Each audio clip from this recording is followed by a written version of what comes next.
Today, co-anchor Savannah Guthrie's mom, Nancy Guthrie, is still missing more than 6 weeks after the abduction from her Tucson, Arizona, home, and a security gate on the front door could offer a new clue.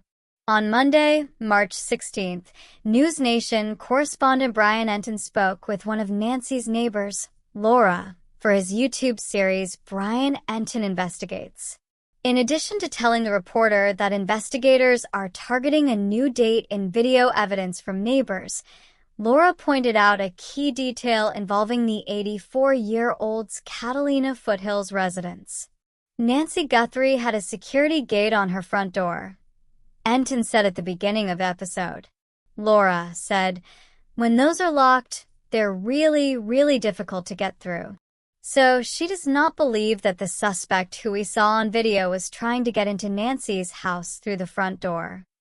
Instead, Laura said she believes an accomplice gained entry to Nancy's home in a different way, explaining that she always assumed it was two people who abducted Nancy instead of a solo perpetrator. She also brought up the masked man at the front door in security camera footage released by the FBI. He was standing there, and I don't think he was the main person, Laura speculated. I think he was the guy outside who was waiting for them to come out. Laura continued, "If you have a gate like that, a security gate on the front door, you're not getting into that. You're never going to break into that security gate.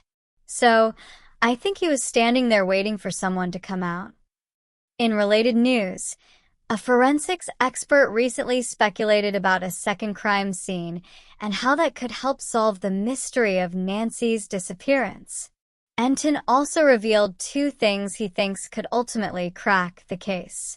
Nancy was last seen at her Tucson home on the evening of January 31st, with the Pima County Sheriff's Department launching its search on February 1st. As of writing, no suspect has been named in the 84-year-old's case despite Savannah's $1 million reward offer. Nancy Guthrie's house sat on a gentle incline, pale adobe walls catching the last gold light of January 31st. At 84, she had developed a rhythm to her days. Tea at dusk, the same armchair, the same soft lamp glow, the same phone call with her daughter if schedules aligned. That night, nothing seemed out of place. A neighbor's camera later showed the sky dimming into violet. Porch lights flicked on one by one along the street. At 6:42 p.m., Nancy's living room lamp illuminated. At 7:03 p.m., a shadow passed her front door. At 7:05 p.m., the man appeared. He wore black, hooded sweatshirt, gloves, a mask obscuring everything but his eyes. He walked up to the front gate, the heavy iron security door that stood between the outside world and Nancy's wooden front door. He didn't touch it. That was the first thing that bothered Laura. He just stood there. Laura had lived across the street for 12 years. Long enough to know patterns. Long enough to notice what didn't belong. She had seen the footage dozens of times now, replaying it on her phone late at night when sleep refused to come. "He's not trying to get in," she said, her voice steady but tight. "That's what people don't understand." The reporter across from her nodded, but didn't interrupt. Laura leaned forward, pausing the video at exactly 7:06 p.m. The masked man stood at the gate, hands relaxed at his sides. "Look at him," she said. "If you wanted to break in, you'd test it. You'd pull on it. You'd try something. That gate? It's solid steel. Nancy told me once, half joking, you'd need a tank to get through it." She hit play. The man shifted his weight slightly, glancing toward the street, then toward the side of the house, waiting. "He's not the one going in," Laura said quietly. "He's the one waiting." The gate became the center of everything. Investigators measured it, photographed it, tested its hinges. No signs of forced entry. No damage. The lock intact. It hadn't been opened from the outside. which meant one thing. Whoever entered Nancy's home hadn't come through the front. Nancy's house wrapped around itself in a quiet U-shape. A narrow path ran along the left side, partially hidden by desert landscaping, ocotillo, low cacti, and decorative stones. There was a side door, not as fortified, not as visible. Laura remembered it clearly. "I used to drop off cookies during the holidays," she told the reporter. "Sometimes she'd tell me to come around the side if she didn't hear the bell." The side entrance didn't have a security gate, and it didn't face any cameras. They worked together. Laura said it plainly, as if stating a fact she'd already proven in her own mind.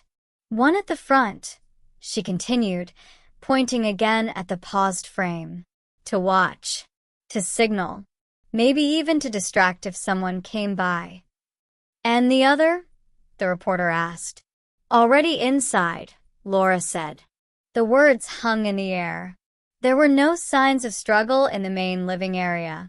That was another detail that didn't sit right. Nancy's tea sat untouched on the side table. Her reading glasses rested on an open book. A blanket draped neatly over the arm of her chair. It looked like she had simply vanished. But in the hallway, investigators found something. A faint scuff mark on the wall. And near the side door, a partial print. Not clear enough to identify, but enough to suggest movement. Contact. Presence. Something had happened there. Something quick. Weeks into the investigation, detectives returned to the neighborhood cameras. Not just the obvious ones. All of them.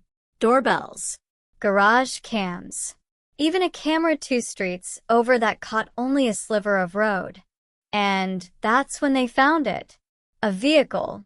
Not on January 31st, but the night before. January 30th. 10:18 p.m.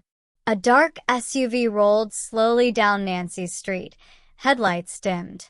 It paused briefly near her house, then continued. Nothing unusual until they tracked it further. The same vehicle appeared again at 10:47 p.m., this time coming from the opposite direction. And then once more at 11:12 p.m. 3 passes. Like someone studying the terrain, learning the rhythm. A forensics consultant brought in to review the case raised a possibility that shifted everything. "You're looking at this as a single location event," he said during a briefing. "But what if it's not?" He pointed to a map. "What if the abduction site isn't the primary scene?" Silence filled the room. "If they got her out quickly," he continued, "there may be another location where the real evidence is. Where they took her.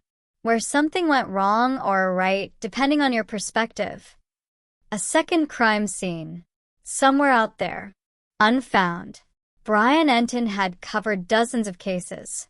Missing persons. Cold files.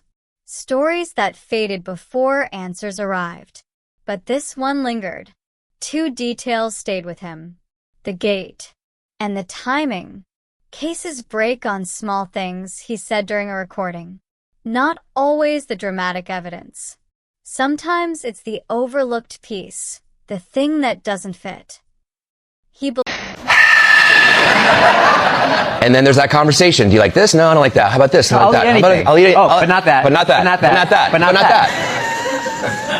It's been 30 years of that, sweetie. I can't wait to take you on a vegetarian and vegan tour of New York City. I believe there were 2 such pieces here. The man who didn't try to enter, and the earlier vehicle that didn't belong. "Those aren't coincidences," he said. "They're signals." 3 days after Nancy disappeared, Laura remembered something. At first, it seemed insignificant. Now it felt like a thread. "I heard something that night," she told the reporter later, her voice lower now. "I didn't think anything of it at the time." "What kind of something?" "A car door," she said. "Not loud. Just close by." "But not on the street." Closer than that, Laura nodded, like it was in a driveway or behind a house. Nancy didn't have a back driveway, but there was an access road, hidden, rarely used. The foothills had old service paths, remnants from earlier development. Some led nowhere. Some connected properties in ways maps didn't fully show. One of those paths ran behind Nancy's house. Investigators hadn't focused on it at first. Now they did. Tire impressions were faint. Weeks of wind had erased most traces. But there were disturbances. Patterns in the gravel that suggested recent movement. A vehicle could have come and gone from there, unseen. The theory solidified. One at the front, one at the side or already inside. And a third element. The vehicle waiting behind. Coordinated. Planned. Executed quickly. Nancy, taken without noise. Without chaos. Without leaving much behind. Why her?